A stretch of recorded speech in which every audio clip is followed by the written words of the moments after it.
I was a horny little kid. I can admit that. There was never a time in my life when I wasn't fixated on women and girls. And at age 9 or 10, I would say, I heard someone around me say the words, nude pictures. And that phrase stuck in my head. I know I wanted to get my hands on some of these nude pictures. I mean, I've been lusting after the female form all my life. And with this, I would finally be able to see it. How could I do this? And then I realized my family had a computer. With the internet. The internet has lots of stuff. Maybe it'll have nude pictures. Of course, you've all been on the internet, so you probably know there are nude pictures there. I'm sorry to shock any of you.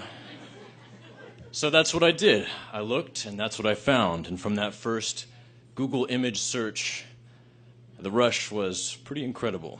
And from that first search, I was hooked. And that was the start of my 15-year descent into the vortex of internet porn.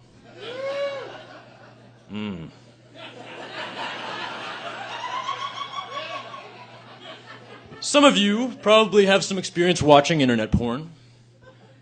And you probably know that it's different than anything that really came before these past 20 years. Like our dads might have rented a VHS tape with a few scenes or flipped through a Playboy. But before that, it would have been even harder, like you might be lucky to find an erotic woodcut or a naughty cave drawing. But internet porn, it's unlimited and it's bottomless. You can find, or I could find, anything I could imagine, and a lot of things I could not imagine before seeing it. And that's what I did. It's a Pandora's box filled with porn, and it's every laptop and every smartphone in the world, and I opened that box, and I lost myself in that box. And at first, simple nude pictures or erotic stories were more than enough to get me going. And then, after a while, that got boring, so escalated to videos of actual sex. Lesbian sex was a favorite. Oral sex, anal sex, escalated again, gangbangs, group sex, bukakis, rough sex, violent sex, and on into some pretty deviant shit. I wouldn't say that porn took over my life when I was a teenager, but it did start to fill up the empty spaces between my thoughts and between moments. Like, instead of putting myself out there into the world and taking risks and finding out who I was just staying in and losing myself in artificial fantasy land. And somehow, by senior year, I managed to stumble into an actual relationship. Don't ask me why. Don't ask me why. Or how, rather. But she was a beautiful young girl, and we decided to have sex for the first time in the 45 minutes before her mom got home from work. And I remember just being so happy to finally be in this moment. I've been waiting for this my whole life. And I remember seeing her naked on the bed in front of me, just admiring how beautiful she was. But at the same time, I didn't feel that same carnal, savage desire I felt when I would masturbate or use porn. It was like there was this disconnect between what I wanted in my mind and how my body reacted. No boner. And for any of you guys who have experienced impotence, it is a pretty fucking horrible feeling. It's like I was failing myself and I was failing her. And it was like I had lost something. I didn't know what it was or how I lost it, but I knew that without it, I was less than a man. And this didn't just happen once, but over and over again. So I did what anyone of my generation would do when confronted with a personal problem like this. I turned to Google and I searched for answers. And what I found back then is that if I was healthy and I was young, and I was, then it had to be nerves getting in the way. And I did feel anxious, and I did feel frustrated. And I remember I would go home afterwards and test myself with porn, see if I could get hard and get off to the computer. And I could. And what the hell did that mean? I could have sex with a computer, but not with this woman I cared about? I think the worst part about it was that I couldn't talk to her. I couldn't talk to anyone. I mean, the shame is just too big, and to say it out loud would make it too real.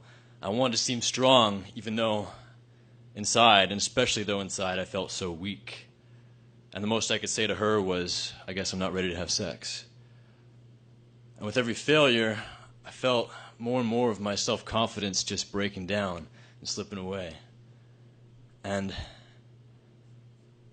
I remember driving home from her house just so filled with rage and confusion, and pounding on my steering wheel and just screaming, "Fuck! Why? Why?" So I broke up with her.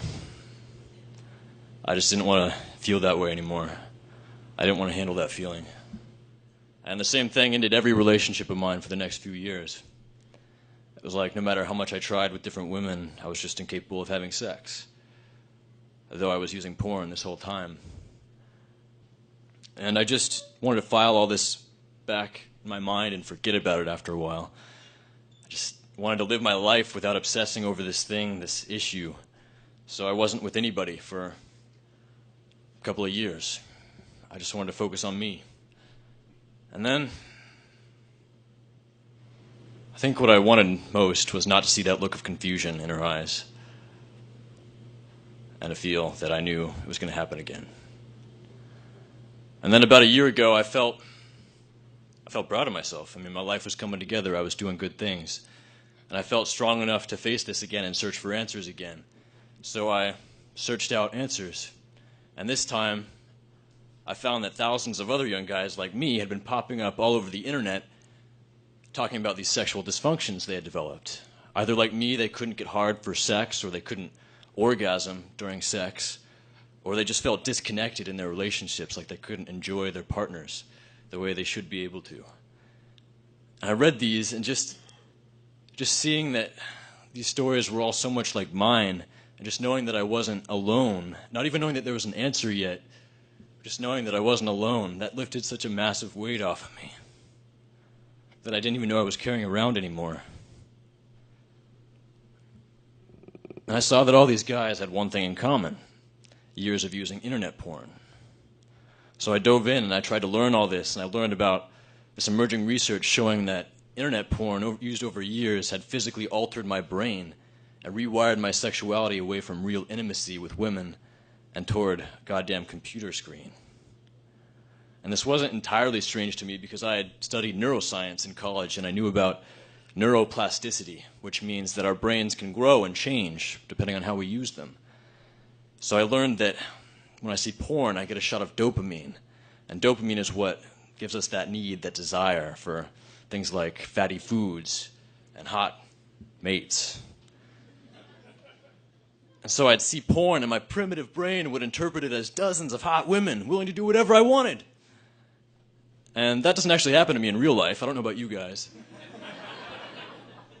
But that's how my brain interpreted porn. I got this huge surge of dopamine telling me to go pursue that till the end, lose myself in that. But of course, there is no end to internet porn. I could always go deeper. And that's what I did. And by indulging in that year after year, I was overloading my brain with this dopamine, and I was deadening the dopamine receptors responsible for picking up that signal and translating it into an actual arousal. And finally it clicked. That's why I could get off now to just extreme porn that would have disgusted me years earlier. It's because the signal from those simple nude pictures that I started with just wasn't strong enough to break through that broken gap.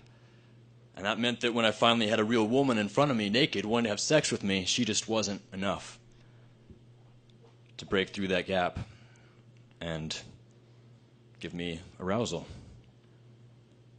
So, of course, I had this moment of, well, great, my brain is broken. I broke it.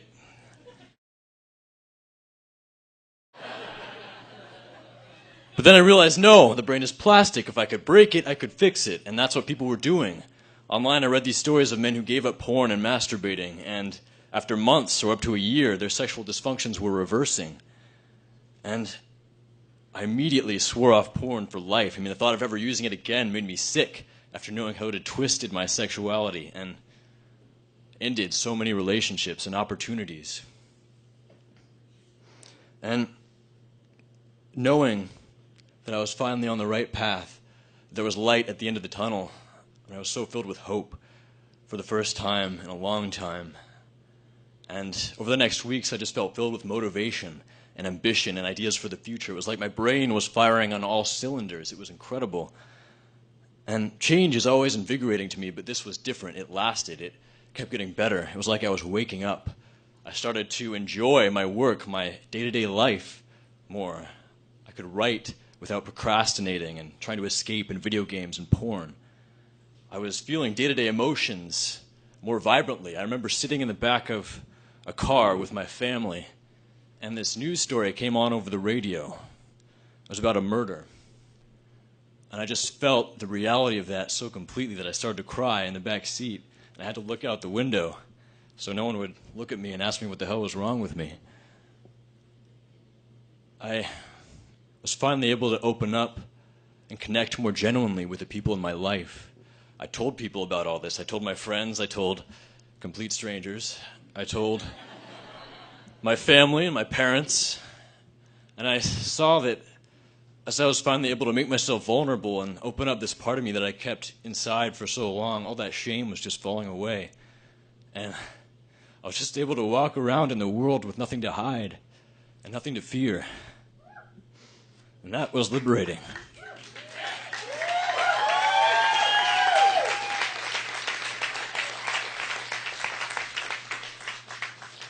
So of course I was curious, like, how could all this emotional growth be happening just because I quit using porn, quit masturbating? So I researched it, and I found that that dopaminergic system in my brain isn't just for driving me toward food and sex. It drives me toward relationships and social connection and achievement and life. And by beating that down over the years with this super stimulus, this porn, I've been graying out everything. I've been numbing myself. And by finally healing that part of me, it's like I was discovering who I should have been all along. And it was incredible. And of course, about now you're probably wondering, where the hell is all the sex in this story? It's supposed to be a night of sex stories, right? Well, shortly after I discovered all this information, I did meet a beautiful young woman, and we clicked. And I realized with her that I'd never been in love before. Not only because she was more special than anyone I'd been with, but because without porn in the way, I was finally able to feel that and to invest in her. And yeah, on day 72 of my journey away from porn, we had sex for the first time.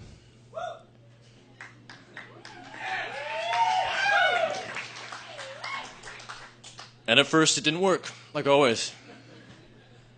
And it was because I'd built up all this negative energy around that moment before sex so many times. Just all came back, and that killed any desire I had. But then, for the next more than a month, no matter how much we had sex, I didn't orgasm a single time. I had moved from porn-induced erectile dysfunction, as we called it on the internet, to porn-induced delayed ejaculation. But that didn't bother me, because I knew I was moving in the right direction, and I was loving her.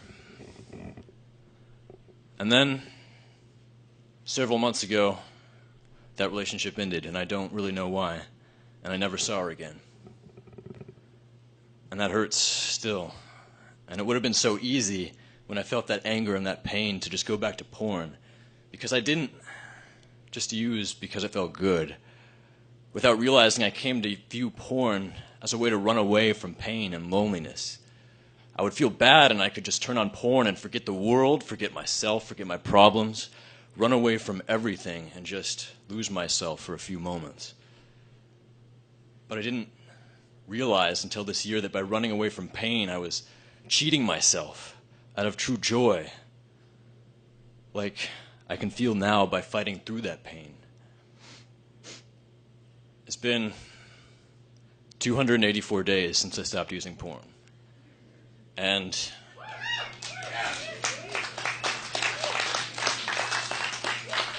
what's really different now is that I feel awake.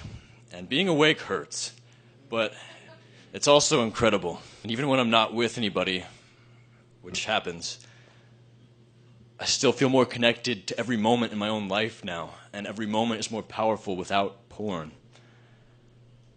And I love my life so much. I'm not running away from it anymore.